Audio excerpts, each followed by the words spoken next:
Baiklah, sekarang kita akan melihat pula kepada peribahasa kedua yang telah saya pilih. Baiklah, peribahasa yang saya pilih ialah pakai aur dengan tebing. Siapa sahaja warga negara Malaysia yang tidak mengenali peribahasa ini. Peribahasa ini merupakan peribahasa popular yang digunakan oleh kanak-kanak sehingga ke golongan dewasa. Jadi, sebelum saya menerangkan makna literal, semantik, tersirat mengenai peribahasa ini, apa kata kita menonton satu video YouTube bagi memahami peribahasa ini secara mendalam lagi.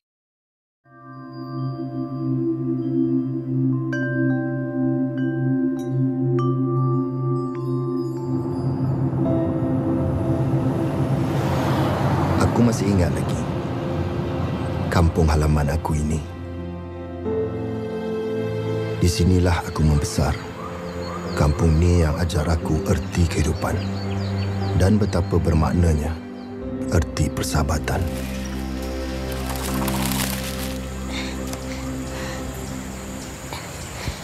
Adam, Ras, jom panjat. Apa saja kami buat, ke mana kami pergi, mesti bertiga.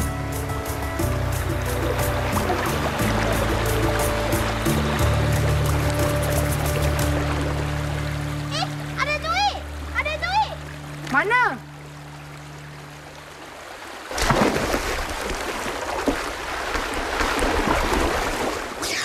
Yahoo! Kita kaya! Kita kaya! Macam mana kita nak bahagi ni? Aku RM1, Adam RM1, Ras RM1. Lepas tu aku RM1 balik, Adam RM1 balik. Ha! Cukup RM5. Tak adalah macam tu. Takkan aku dapat RM1 je. Sebab kau tak terjun sungai. I tak terjun sungai je kena potong. Hoi! Oi, aku tahu nak buat apa.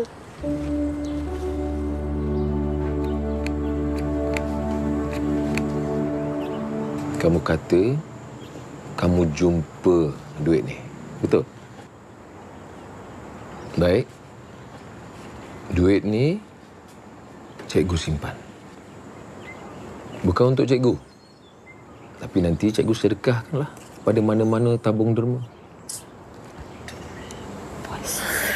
Besar pun kayu cikgu. Tapi cikgu akan bagi kamu seorang RM2. Nah. Adam. Nah. Itu bukan untuk belanja. Tapi untuk kamu menabung. Faham? Masing-masing ada kan akaun simpanan Ainuri, Bank Rakyat. Ada kan? Simpan dalam tu. Kita kena belajar menyimpan. Sebab kita tak tahu masa depan kita macam mana. Jadi kita kena sediakan payung sebelum hujan. Waktu tu, kita orang tak berapa nak faham apa maksud Cikgu Razali. Tapi kita ikut je lah kata dia.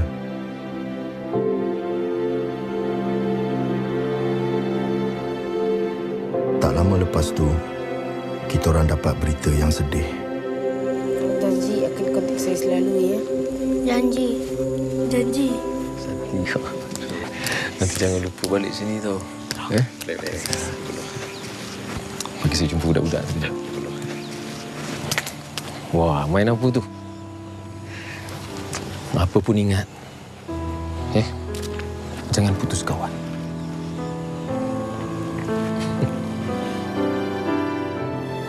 Kami akan ingat kata-kata Cikgu Razali waktu itu. Sampai bila-bila.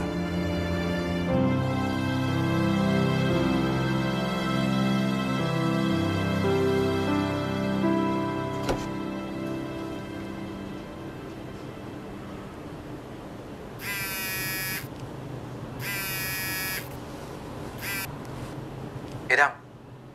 Busy ke? Tak ada. Apa hal, Raj? Aku dapat sambung masters. Bunyi macam tak happy je kau ni. Bukankah itu yang memang kau nak? Memanglah. Tapi Mahal sangatlah. Takkan aku nak minta duit dengan bapak aku lagi. dia baru pencen tau. Sekejap. Acong call lah. Kita conference Halo, Chong. Chong, ada mana tu? Mana lagi? Workshop lah. Wish, dah lewat ni. Harap-harap diorang bayar overtime lah. Overtime tu apa? Overwork adalah. Nak buka workshop sendiri, duit pun belum cukup. Lu tahu tak? Mak aku cakap mau pajak emas dia tau. Chong, kejap. Mesti ada jalan lain. Tapi kalau kat Aranu Bank Rakyat, okey juga. Selamat. Kalau macam tu, baik kau mohon pembiayaan sekali. Dam, Persiapan kahwin kau macam mana? duit hantaran cukup ke? Kita bertiga masih susah bersama saja. Bila agaknya kita boleh senang bersama? Jangan cakap macam tu, Chong. Aku percaya. Setiap apa yang jadi, mesti ada hikmah.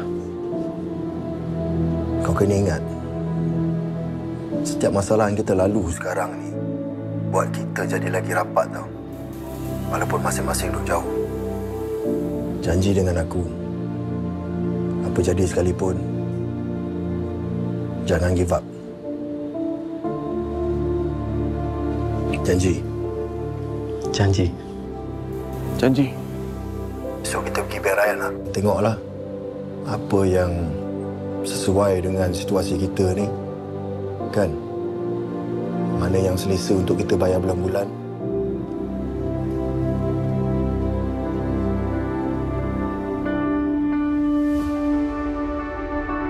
Akhirnya, kita jumpa juga jalan penyelesaian sama-sama. Macam aku cakaplah, benda boleh settle. Inilah dia detik permulaan untuk kita senang bersama. Dengan bantuan Bank Rakyat, Raj dapat sambung belajar. Paper ni Haji Bah, Bank Rakyat. Sampai PhD lah, siap beli kereta lagi. Kereta tu pun dia beli dengan pembiayaan kenderaan iBank Rakyat.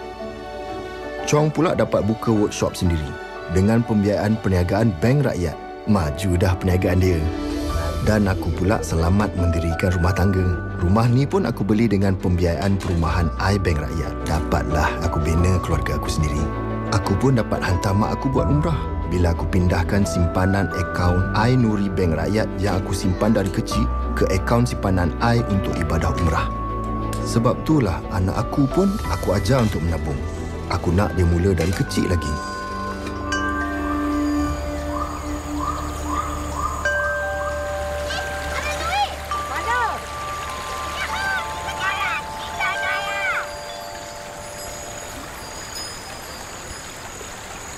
Tengok apa tu? Kawan sudah mari pun tak perasan. Mana Raj? Dr. Raj.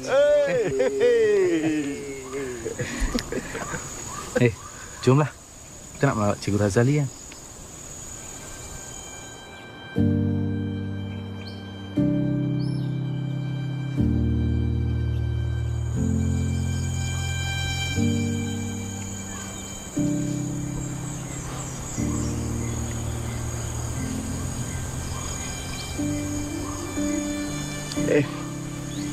Start lah. Ilah macam pula kan. Tak ada orang pun dekat sini. Tak ada orang nampak. Lantak lah.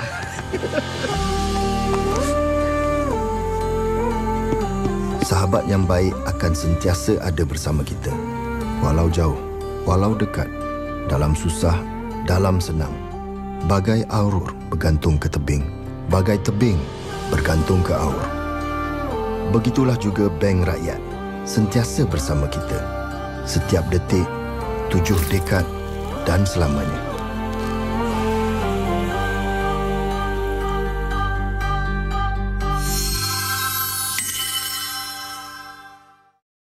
Baiklah. Jadi setelah kita menonton video tersebut, kita dapat melihat bagaimana tiga orang sahabat tersebut, walaupun mereka menghadapi kesusahan dalam kehidupan mereka, mereka tetap bersama membantu satu sama lain, walaupun apa yang mereka boleh bantu adalah dari segi idea sahaja, masa mereka sahaja. Benda ini pun adalah satu bentuk proses kerjasama yang amat diperlukan oleh generasi kini, iaitu walaupun kita hanya dapat bekerjasama untuk memikirkan idea secara berkumpulan dengan rakan-rakan karib kita, itu adalah dapat membantu kita meluahkan perasaan, meringankan beban dan di samping memberikan kita satu panduan untuk apa yang kita patut lakukan selepas ini. Jadi, kisah persahabatan dan saling bekerjasama ini amatlah menyentuh hati kita apabila kita menonton video ini. Baiklah, sekarang kita akan mengkaji apakah makna literal bagi peribahasa bagai aur dengan tebing. Baiklah, aur sebenarnya merupakan perkataan lain bagi bulu dan juga tebing adalah tebing sungai dan sebagainya. Jadi, seperti kita dapat lihat dalam gambar tersebut, aur dengan tebing berada bersebelah-sebelahan dan mereka hidup dalam satu konsep di mana mereka perlu bergantung antara satu sama dengan yang lain. Contohnya, buluh memerlukan sungai untuk mendapatkan air untuk dia terus hidup. Sebab akar buluh akan meresap air-air daripada sungai tersebut. Dan juga sungai pula memerlukan buluh untuk mengkukuhkan tanah-tanah di sepanjang tebing sungai tersebut agar tidak berlaku hakisan tanah. Jadi, konteks ini memerlukan aur dengan tebing perlu bekerjasama untuk kehidupan kedua-dua mereka berjalan dengan lancar. Itu adalah simbolik makna bagi bagai aur dengan tebing. Itu adalah makna yang kita akan perolehi setelah kita mengupas maksud aur, maksud tebing dan sebagainya. Makna tersirat adalah melambangkan semangat kerjasama dan saling membantu antara satu sama lain. Apabila kita mengkaji cara aur, cara tebing berfungsi, kita akan dapat menganalisis bahawa kedua-dua ini saling berkait. Kedua-dua ini memerlukan satu sama yang lain untuk terus hidup. Bayangkan kalau tiada aur di tebing sungai, maka apabila berlakunya hujan lebat, kejadian banjir boleh berlaku dengan secepat ini dan juga kejadian hakisan tanah akan berlaku secara meluas-luasnya.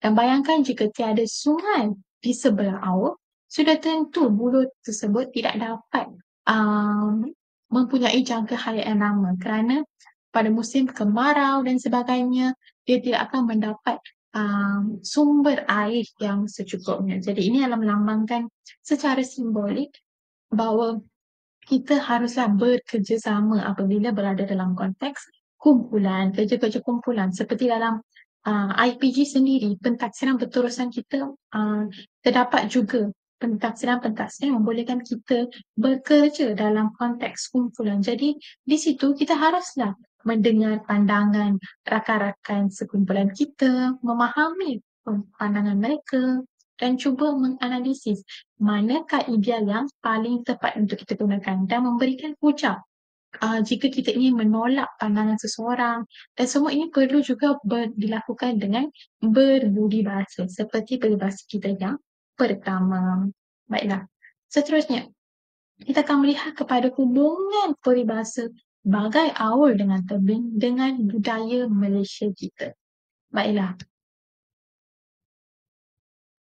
Sebelum saya mengulas, saya ingin para penonton untuk melihat dulu gambar-gambar yang telah saya paparkan. Kedua-dua gambar ini melambangkan pelaksanaan gotong royong, iaitu satu aktiviti yang sering dilakukan di Malaysia.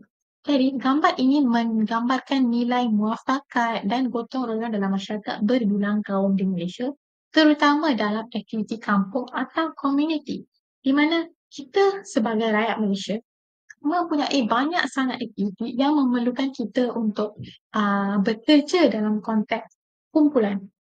Dan contoh yang paling relevan adalah gotong royong. Kerana gotong royong adalah satu aktiviti yang wujud dari dahulu sehingga sekarang. Di mana apabila berlakunya gotong royong, kita harus melakukan kerja kita dengan kumpulan kita. Apabila ingin melakukan kerja dalam kumpulan, kita haruslah berbincang. Apakah skop tugasan saya? Apakah skop tugasan rakan saya?